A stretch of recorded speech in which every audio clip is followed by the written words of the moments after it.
This divine romance of this is happening not only between couples, it is happening in your body, even if you are single. It is happening in the whole world. Anywhere you look at, there is a divine romance happening because there is something moving and something aware everywhere. Energy is always moving, creating, sustaining, destroying. This is a movement, right? All this is movement. Three zones are movement. Creation, there is movement. Maintenance, there is movement. And destruction, also, there is movement. But there is something that watches all these three process. That is Shiva consciousness. That is the stillness. Nischalaman, what we are talking about. Nischalta. Arunachala. Arunachala is that tattva. Shiva tattva, which is Nischala. That is why Arunachala. Achala. The mountain doesn't move. Do you see that? The symbolic expression. Arunachala mountain doesn't move, but the whole world is moving around it. Can you see that? It is simply aware. Arunachala is aware of every activity without getting into any action. It doesn't do anything. It's simply aware and it is fully aware. A hill, that is why it's known as the Jagrit mountain.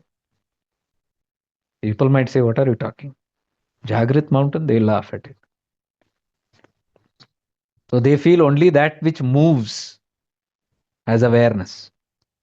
Yeah, very rare. That which moves can have awareness, but an animal is moving, it doesn't have awareness. So at the same time, we feel anything that is not moving does not have awareness, which is very true again. Because all the things that don't move are not Jagrit. They cannot be. They're not conscious.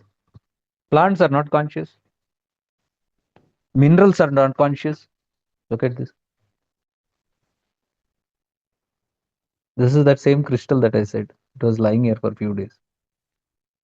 That which came from Canada sent by my friend Melanie, amethyst crystal, with me for the past 30 years, my best friend. So this one is supposed to have chosen me. Somewhere it's still with me. So now there are very few things in the cosmos that are aware, that are conscious. If you go into the mineral kingdom, which is the rock, stone, soil, Prithvi Tattva, it is Jad Chaitanya. It is inert consciousness. It's not conscious. The rock is not conscious. Minerals, these crystals are conscious. Among all the rocks, crystals are conscious. They have heightened consciousness compared to all the other stones. That is why crystals are chosen for our work, because these are conscious. They heal. Why do they transmit? Why crystals are known to transmit healing, transmit peace? Why? Because of their consciousness. Anything that is unconscious cannot heal, cannot bring you peace, cannot raise your vibration, but crystals can raise your vibration. They are very conscious. They absorb. They absorb negativities. That is why crystals have to be cleaned again and again. Cleaned through your own practices or cleaned in the moonlight. You have to keep them in the moonlight to get them charged, or you have to put them in salt water or sea water so that the negativity is removed. So they are participating. They are participants. Mineral kingdom, this plant kingdom. There are few plants which are conscious, like the tulsi plant. They have heightened consciousness compared to any other ordinary plants. The tulsi plant, bilva plant, these are, or the audumbar, fig tree. These are all supposed to. That is why, these saints are shown to be meditating under the audumbar tree, fig tree. Bhagavan Dattatreya is connected very strongly with fig tree. He is always shown to be under the fig tree. The banyan tree, the bodhi tree, you have heard, right? Conscious. Tulsi, why we use tulsi. These are all more conscious. So very few things are there like this. So if in the mineral kingdom, these are conscious, Arunachala is fully conscious, the hill, one of the rarest. So it is not a joke when we say that, how can a hill be conscious? Come on. To know a hill is conscious or not, to know if a crystal is conscious or not, first I have to be conscious. If I don't have heightened awareness, how will I know the awareness of somebody else? If I am unaware, how would I know even if something is aware or not? If I am not aware, how would I know if something is of higher vibration or not? And that is the third eye, what we are talking about. Third eye is that which detects, studies, which is like a sensor, senses everything. It knows everything, even without the use of the five senses, other senses. It knows. So five senses means movement. Sixth sense, no movement. This one, when this opens, there is no movement. This is always movement. देखो फड़फड़ाते रहते हैं. And it is very distracting. It keeps moving from here to there. Awareness is like light. It just spreads and covers everything like the sunlight. It just spreads apart, like just like sunlight. See, the sunlight is falling on the whole planet or one part of the planet, and all movements are happening there. Can you say the light is moving? Light doesn't move. Light is there. We might say, no, it is moving in the morning and going down at night. That's our illusion, right? Light is always there. Sun doesn't go anywhere. Earth movement makes it feel that way. See, it can be so delusional. You can feel that is the truth, but it's not the truth. So likewise, in animal kingdom, the cow is known to be very conscious animal. That is why in India it is treated as very sacred because it's very evolved compared to all the other animals. The cow is very evolved. Is so evolved that it is ready to take the next jump, next leap into the next species, that is a human species. Human species are known to be conscious animals, more conscious, aware animals. So, as the soul transcends and evolves, as it moves from the mineral to the plant to the animal, so cows are supposed to be those ripe, mature ones. That next evolution they pass on to become humans. That is why Go Hatya and all they say it is like Brahmatya. Killing a cow is equivalent to killing a Brahman. Brahman doesn't mean the one who's wearing that. Brahman means one who has realized God. The one who's realized God is known as Brahmanishta.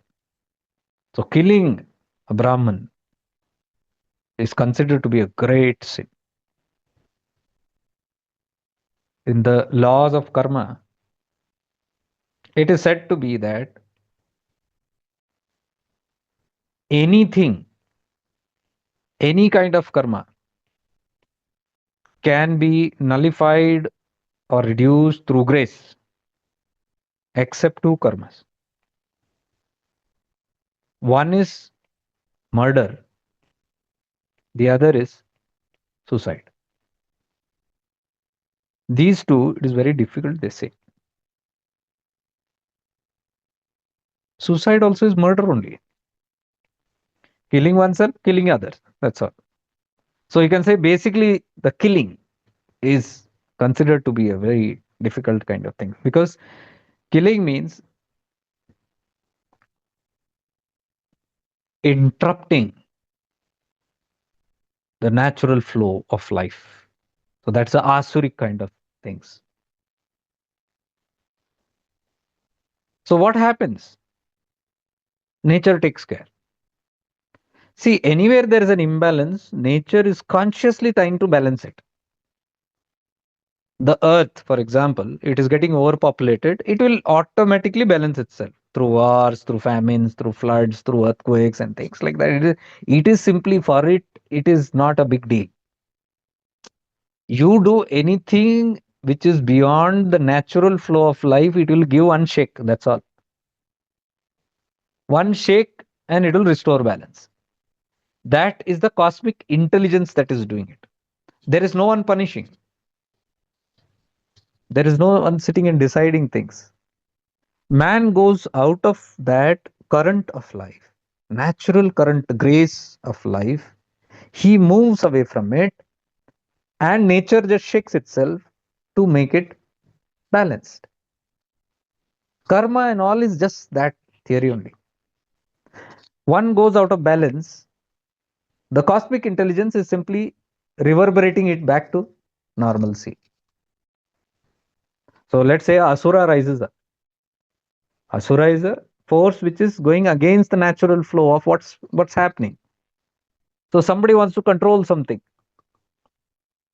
So that's an Asuric force. Somebody wants to kill something. Somebody wants to prohibit something. It's a natural tendency. Somebody is evolving, for example. Somebody is naturally growing. Somebody is doing some natural spiritual work or something, and you want to control that. Why? Where is the need? What is happening is happening. So those kind of things are not good. Especially trying to deteriorate anybody's evolution is not a good thing, knowingly or unknowingly,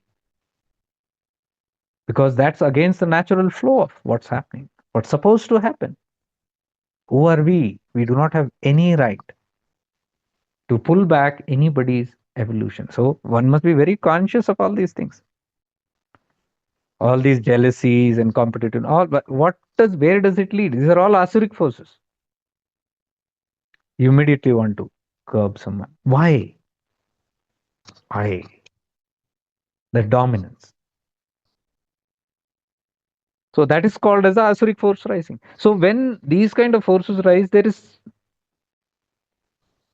this cosmic intelligence which is balancing everything all the time. So if a Ravana is born, Ram will be born. It's by divine order. Nobody is creating something. It is man only that creates. If man just lives in bliss, everything is as it is. There's no problem. But since there is this ego and there is a free will, ego means ho gaya na, then I feel separate, and then that thing will come, that when I feel separate, then I want to exist, then there is this survival of the fittest and all that.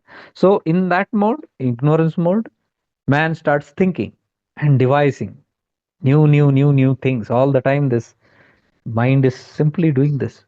Look at very closely. We are all the time devising plans out how to manipulate life. A Jivan Mukta, look at enlightened beings' lives. Do they manipulate everything? Look at the Avadutas. They're simply existing. You tell them anything, you don't tell them anything, they don't care. Some world war is going, they don't care. Somebody is doing a peace rally, they don't care. Somebody is doing some great task there, some great seva and all, they don't care. They have nothing to do with it. Why? Because they have reached that state of achala. They are the witness because they have become Shiva. Shiva just observes. Shakti is doing all the things around. So some good happening, it doesn't affect them. Some bad happening, it doesn't disturb them. Ashtavakra Gita. So Ashtavakra Gita, can you understand now? It is that state when you say neither this, neither that. So Ashtavakra Gita means it's trying to bring to the state of the self. Neither liberation nor bondage. That is why I asked the question, why do we want liberation? Because the moment you say I want liberation, action will begin. Something or the other will happen. And what we are trying to understand is just being. This Vismaya knowledge, just being. When you be, there is Vismaya. Or when there is Vismaya, you go into being. Vismaya means just being observant of this life. And you can't observe outside, it's very difficult. But what you can observe and experience is within. So it comes back to within only.